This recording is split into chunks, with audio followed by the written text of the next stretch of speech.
Hey everyone, hope you guys are having a wonderful day. So, I'm your girl Christina, and today we're going to talk about my journey to become a software engineering. So, y'all probably wondering, why am I sharing my story? It's because I want to help those who are contemplating, they were indecisive, or you're not sure if you should make that leap of faith to pursue this career. I'm telling you right now, I am a testimony. You should definitely do it. So, and there's so many different avenues to do that. So, sharing my story, I'm hoping that you get inspired.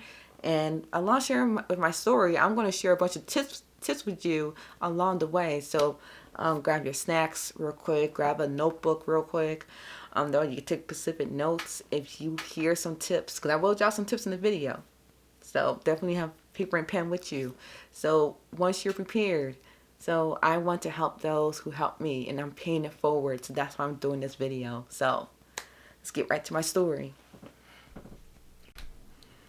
All right, to get right into my background story. So I'm gonna go back a little bit, but not too far back. But just just get to know a little bit about me. So, like I said, before I'm Christina, and before I became a software engineer, before I was in the Army for the past few years.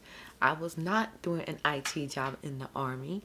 I was in logistics, so petroleum supply specialist. So I did that for a few years. And the reason why I decided to transition over to software engineering is because I went back to my roots. And I'll do a little flashback with you. Back in my roots, before I joined the Army, my family are immigrants, and my family, we live in a really good town. And the school system that I went to, it's a really good school. I would consider the school privilege because I had the exposure to learn programming at 15, 16 years old. I learned C++ and Java back in high school. And plus, I joined the robotics club at that time as well, and did an internship. So I basically had a lot of exposure of coding before I got into the Army. So you're probably thinking in your head, so all right, Christina, high school, you were into coding, cool. Then you went from high school to into the Army. What happened? Uh, all I can say is that if you're 18 years old and the recruiter is dangling, hey, free college, oh, you get to make money, oh, you probably get a bonus too. I'm saying, if any 18-year-old or 17-year-old at that time will be signing their life away to the Army, especially you're coming from a small town and you're trying to get a footing in the world after graduation. So yeah, so that's what I did. I was one of them 18-year-old kids who fell for the bait. So I was like, that sounds cool. Free education. I only had to do a couple years. Sign me up. And that's exactly what happened. So that's why I didn't go to school right away, which is fine. I believe everything happens for a reason. And, so did my time in the Army. It's a love-hate relationship. I have grown as a young lady in the Army as well. Yeah, I did a lot of adulting growing up in the Army because I went from an 18-year-old kid to being a 24/7 soldier, and I had to find a way to navigate through life. And that was the first time I actually lived on my own without my parents. So that transition was interesting. So now, fast forwarding to after I got out of the Army. So the reason I got out of the Army is because I was medically discharged, so got hurt. They were like, "Oh well, you're useless." I had to, had to get out. So now I'm at the stage in my life where, back then during that time after I got out, I was going to the stage of my life like, oh man, what am I gonna do? Yeah, I'm definitely gonna go back to school. I was definitely considering going back to school because I have the GI Bill. I'm definitely planning on taking advantage of it, but I wasn't exactly sure what to do. But then once I did decide to reflect into my high school years, and I was like, oh my gosh, I was really into coding. So I might as well get back to what I know and what I'm passionate about, which is robotics and coding. Specifically, the languages I've been exposed to is C++ and Java. I'm like, all right, cool, starting point. Now, not gonna lie, I did a lot of I guess procrastinating, waiting around, chilling, because I was in active duty. I was in active duty army. So it was kind of nice to take advantage and just, take a little break for a few months. So I didn't start school right away. Once I started school right away, the degree I studied for is computer information systems at DeVry University. So that was the school that I went to, DeVry University. Now, some of you guys may be wondering, so why did you choose computer information systems degree? Is that the same thing as computer science? And the question is, no, it's not the same thing. The difference between computer science degree and computer information systems degrees, they are very similar with their fundamentals and etc. So some of them do. It's a play on the wording, but basically computer science focus more on theories and not so much. They have some practical courses in computer science, but they're more focused on theories. As in computer information systems, I have more hands-on practical training type of classwork. So that's the real difference between computer science and computer information systems. Now, in computer information systems, we did go over the fundamentals like data structures and algorithms, design, and all those fundamental courses, but they weren't as in depth. So, if you're someone who is trying to decide between the two, computer science or computer information systems, think about like, hey, do I want to? Am I more interested in the theories of computer science, or am I more interested in the practical side of computer science, which is software engineering, development, data analysts, stuff like that. So those are the two things you really gotta think about. And sometimes, depending on the school, computer science it's a broad degree, so you really have to find your niche in that degree program and make sure you tailor your classes to exactly what you want to do once you graduate. So as a little freebie tip, there is a difference between computer science and computer information systems. They are similar, but there are some clear differences. And make sure you understand those differences and understand what you're trying to achieve before you decide. That's the most important thing. All right, so once I got into the school program, which was great, flexible hours, it was great, right? Now, the next challenge is, all right, I'm going to school, I'm getting my degree, cool, but I don't have any work experience as a software developer. So that was the next thing. That was the next thing I was focusing on. And I started thinking about it towards my sophomore year. I was thinking about like, how do I get into this industry? And that was the big question mark because I really had no idea where to start. So while I was in school, I thought like, all right, well, I need to at least start working with computers. Something. I just need a job that kind of proves that I know how to work with computers. I know it may not be the most practical decision, but hey, I needed a job and I figured I might also get something that's within that realm of computers, right? So I decided to work for Best Buy, and not just Best Buy, and I worked as a Geek Squad consultant. So I started as seasonal and then I became part-time. So my role in Geek Squad is dealing with frustrated customers where they're broken or troubleshooting computers, repairing them.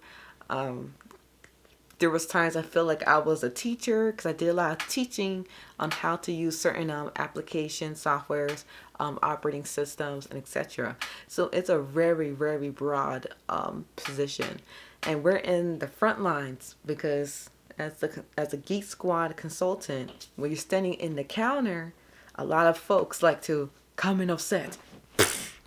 Hey, why did you guys sell me a broken laptop? And I'm telling you, it was very draining. I'm not gonna lie to you. It was also one of those love-hate relationship type of job. Yes, I like dealing with people, but then again, it kind of sucks to be the receiving end of a pissed off customer. If I could say that.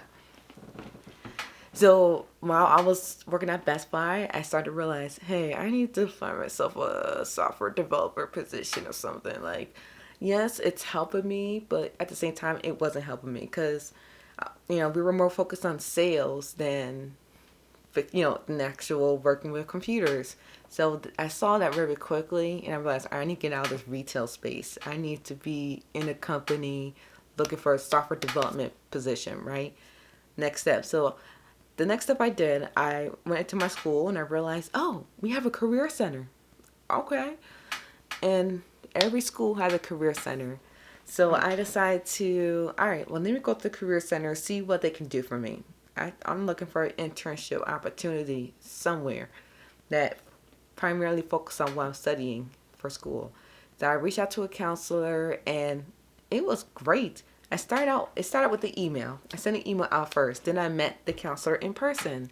And then I decided to, hey, I'm trying to look for an internship.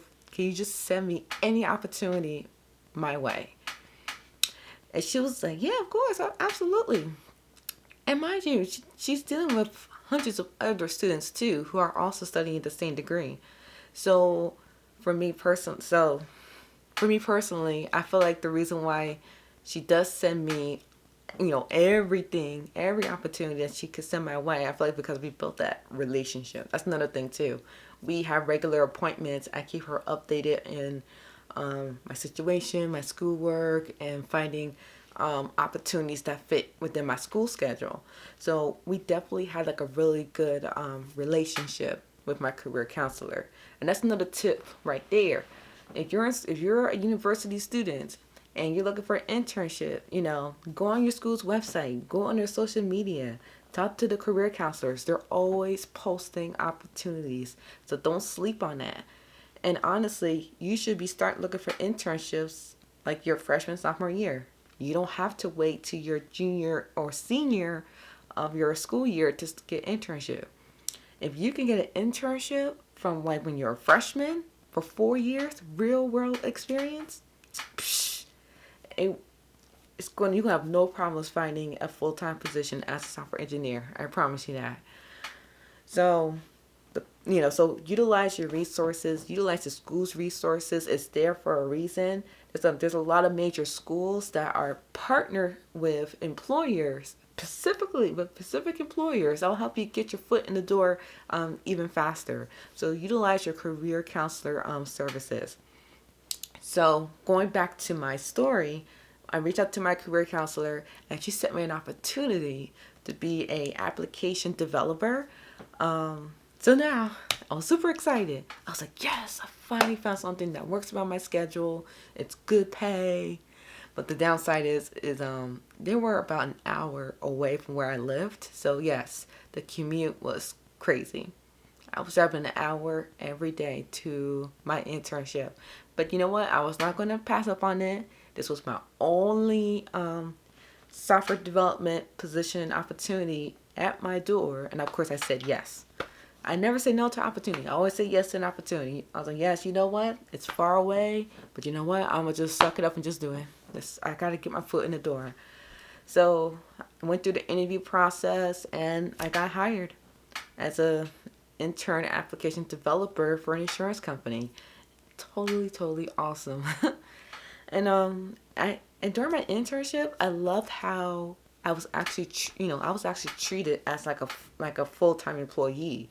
I didn't feel like I was an intern where I'm running around doing errands and grabbing coffee. Like, no, I was legit doing development work. The first few months I was doing training, and the latter part of my internship, I actually was a part of the production quality team that focused on resolving production's bugs and issues in their system. So definitely a wealth of experience. I had mentors, coaches, great leadership, the company that I work for. So my next tip to you, for those who are looking for internship experience, or even if you're not going to school and you're trying to get your foot in the door somewhere as an intern role, definitely ask questions about your onboarding experience. Ask about how are you going to support me as a developer. You know, you can ask those questions, and you can also just observe and ask other employees who've been working on it. Like, hey, how was your onboarding experience working for this company? How do they support you? Do they offer learning curriculum to help you keep up with your skills? For example, a lot of companies like to give away Pluralsight subscriptions to their employees. That way they're always keeping up with the trends. So little stuff like that do matter. So those are the key things you should be looking for when you're an internship. Are you actually going to be doing some development work? Are you going to be running around doing errands? Definitely ask which technology that they're using, what type of projects that they're doing. Ask about their business. What are they doing? What's the business model?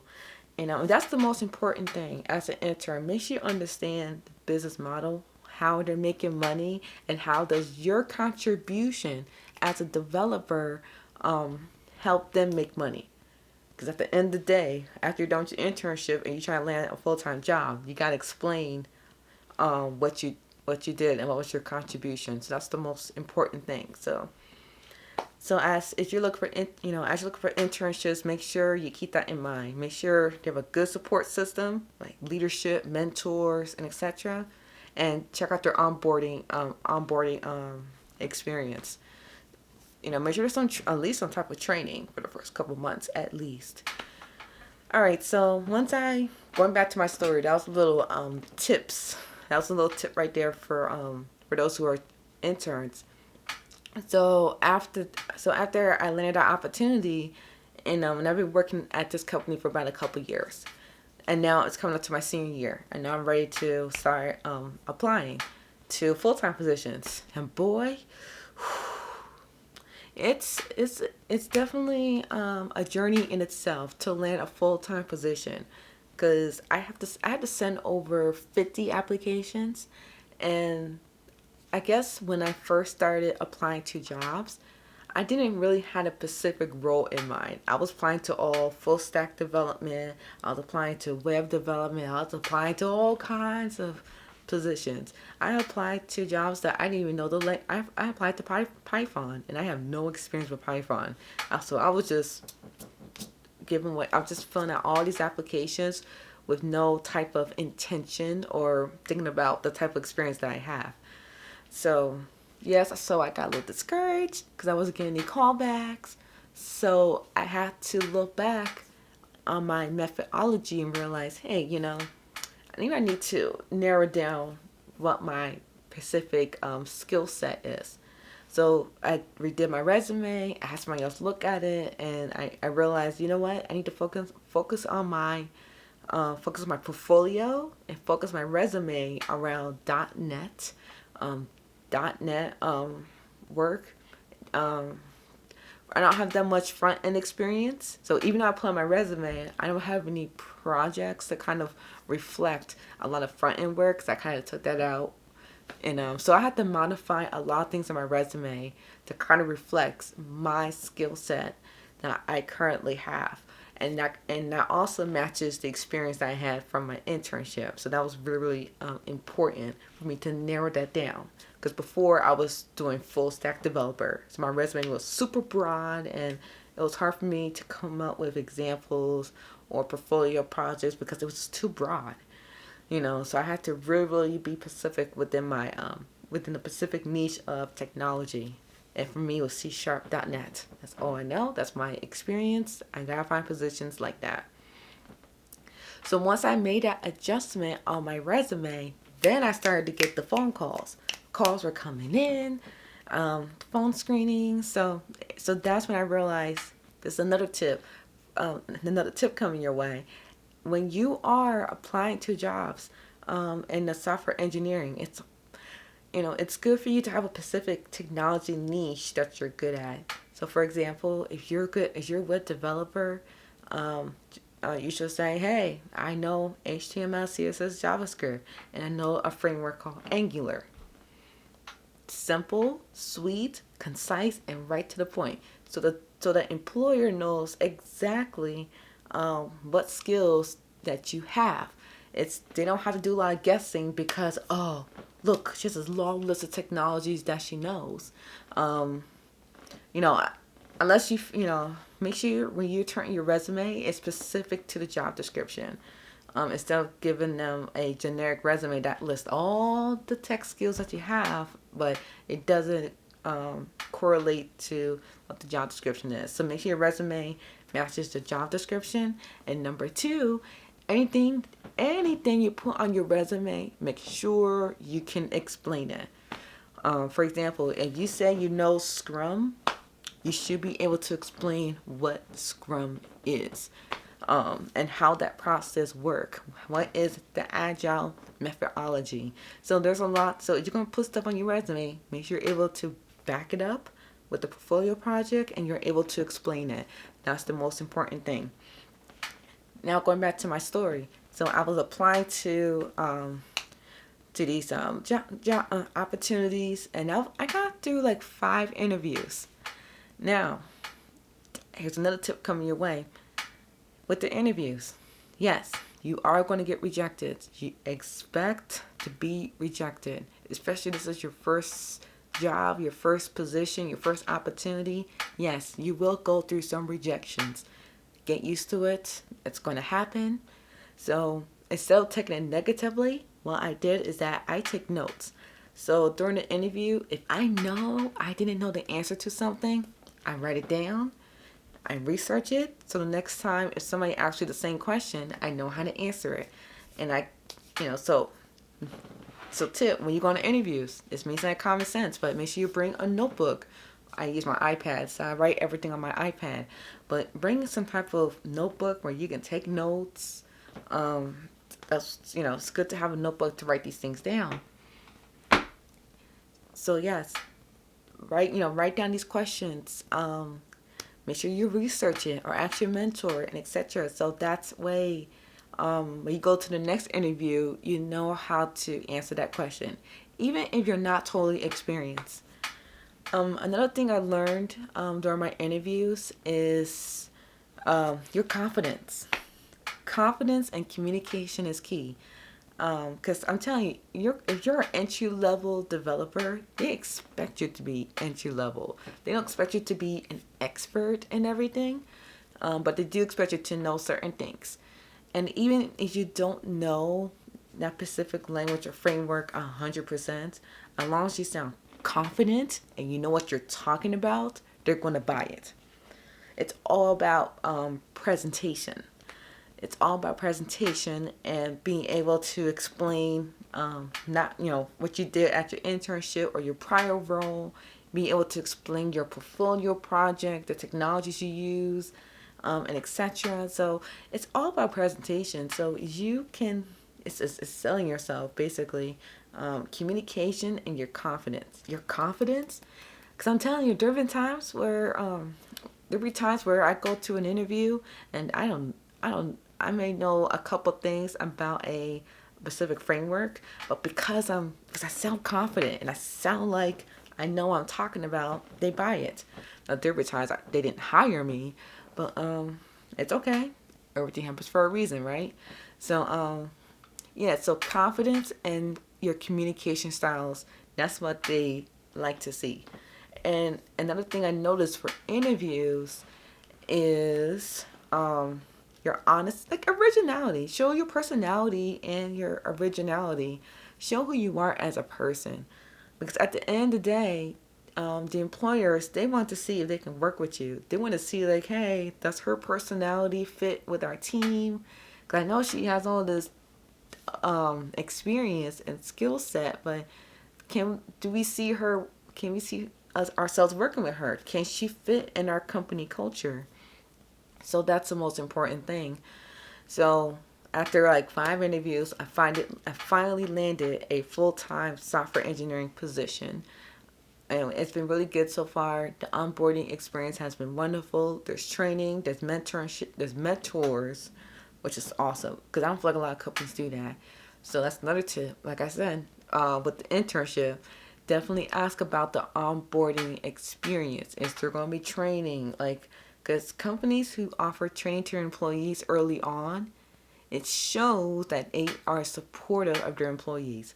Any company that doesn't really offer an onboarding, like training or time for you to train or whatever, in the beginning, then I'll if I were you, I'll be questioning. Ooh, so I guess would it be supportive of me later on in my career? So it speaks volumes. So definitely be on the lookout for that. So that's basically how I landed my software engineering position full time.